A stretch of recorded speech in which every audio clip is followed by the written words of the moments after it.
Email has become a major source of communication. It's so easy to send an email, even in the middle of a busy workday, or on the go, right from your phone. But really, so many people find themselves writing multiple emails on the daily. But while sending an email may be a simple, effective way to communicate, there are still several rules that should be followed to ensure that you're communicating professionally. How's it going, everybody? Welcome back to Indeed's Career Tips.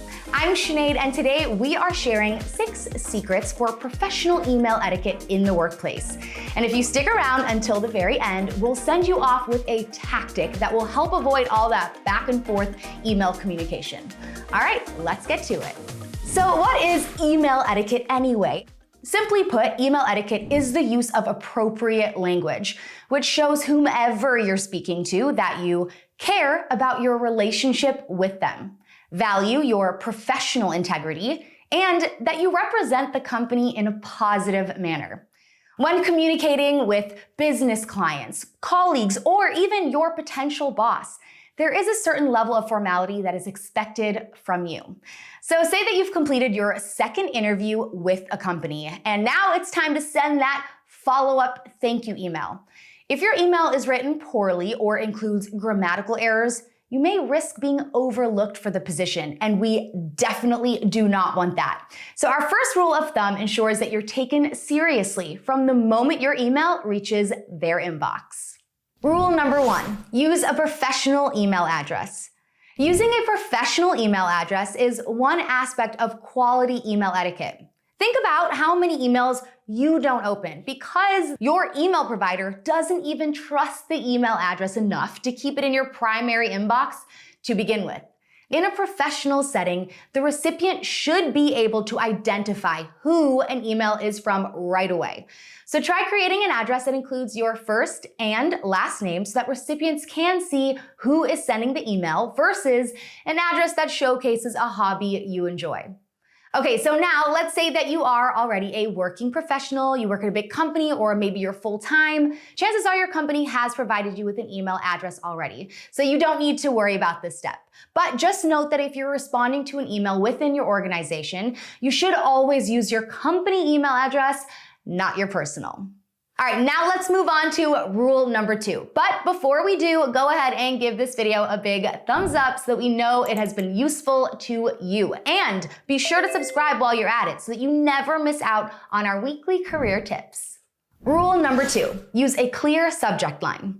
Identifying who an email is from and what the email is about helps the receiver determine whether or not that particular email deserves an immediate response. Yeah, it's true. When writing a subject line, you want to quickly convey to the recipient what your email is regarding. If your subject line is vague or overly casual, the person that you're emailing may just hit delete or leave you unread. So be actionable, have a call to action in the subject line, and make sure your message is clearly communicated. So try to consider who you are writing to, what their role is and/or the responsibilities they have, why you're writing, and what the goal of your email is. If you're interviewing for a job, the subject line may look something like, job application for graphic designer, Summer Stevens. Lauren Ramirez, application for senior architect position. Now, for even more tips on communicating clearly in the workplace, be sure to check out this video right up here. All right, now we're moving on to rule number 3. Ensure your tone of voice is professional. Part of having email etiquette is speaking like a pro, being direct and informative in your approach. Even if you are friends outside of work or you know this person really well, try to refrain from getting too friendly with your words and your phrases. Always strive to be as professional as possible. Avoid abbreviated phrases or overly casual language. And while we're at it, emojis do count as overly casual, so avoid popping those into your professional emails. I know, yes, they are so fun to use, but emojis could actually send a message that you're too playful, which could be hard to take seriously in the workplace. Now, here is an example of an email using a professional tone. Dear Miss Morgan, are you available to meet on Wednesday at 2 p.m. to discuss your payment plan? Please respond at your earliest convenience. I appreciate your time and look forward to seeing you soon. Sincerely, Tom Brown. In this example, Tom is clear, concise, and direct, which most professionals appreciate. He gets right to the point by asking about Miss Morgan's availability, and he even suggests a specific time to meet. He also ends the message with gratitude, which always goes a long way. And now here is a pro tip for you. If you find that you often have to set time to meet with others, use a scheduling tool to book meetings. These tools, 1, speed up the scheduling process. 2, help enable more responses. 3, lock down more meetings. And 4, offer calendar integration, so you get reminders for when your meeting is set to occur. Sending emails back and forth, desperately trying to find a time that meets both parties' availability can be inefficient. So always do your best to make scheduling a meeting with you easy. Seriously, give it a try. And then be sure to check out this video to strengthen your relationships at work. Rule number 4, avoid grammar and spelling mistakes and missing attachments.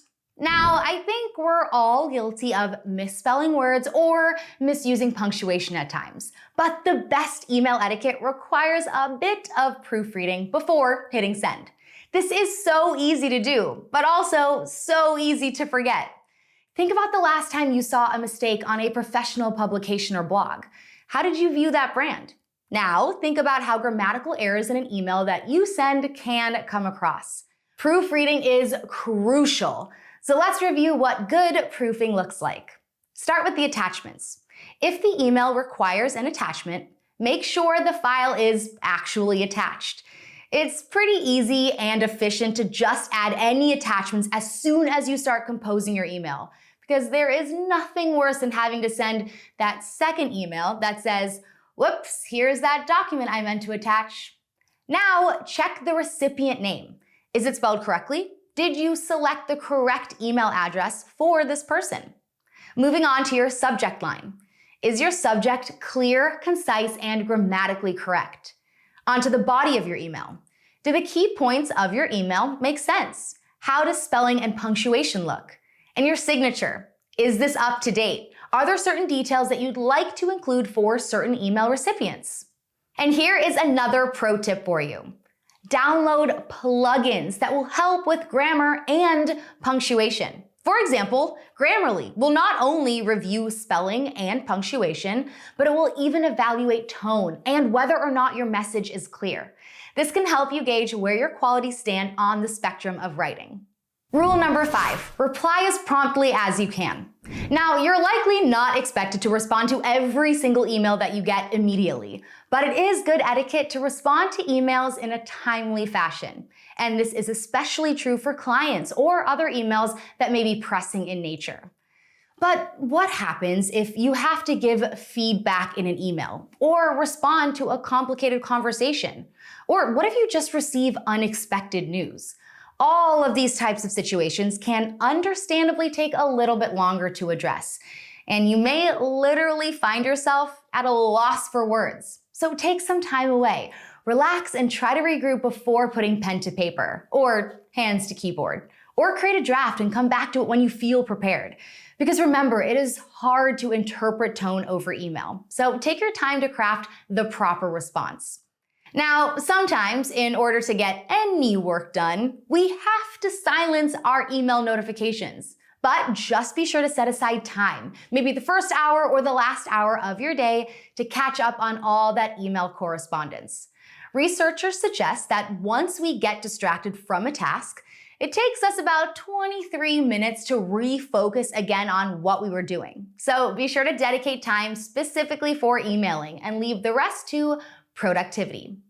And here is another pro tip for you. If you are going to be taking time off of work, make sure to set an out-of-office reply message. Set expectations on when you'll be back to address the email. And just to be extra thorough, be sure to include a person or a colleague that your recipients can reach out to if they do end up needing immediate assistance. Moving on to rule number 6, adjust your undo send settings.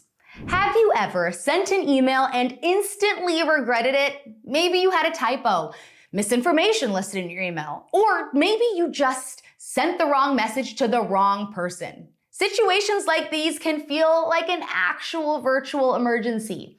So the good news is there is a tool to prevent this. In Gmail, click on the gear icon in the top right-hand corner. From there, you'll see All Settings. And if you scroll down, you will see an option to change the Send Cancellation Period. Now, if you scroll a little bit further, you have the option to adjust other settings, like Default Reply Behavior. You can change this from reply to reply all and vice versa. Default Text Style. If you prefer a certain format, customize that here. Grammar, spelling suggestions, and autocorrect can be enabled. Cruise over to the settings to see for yourself. And for my Outlook friends, don't worry, I did not forget about you. The gear icon should take you to the settings as well. Here you can customize your undo send settings, as well as other email settings that may help you work more efficiently. Now, most email hosts do have this setting, so be sure to check this out so you can take back what is said, just in case you make an email oops.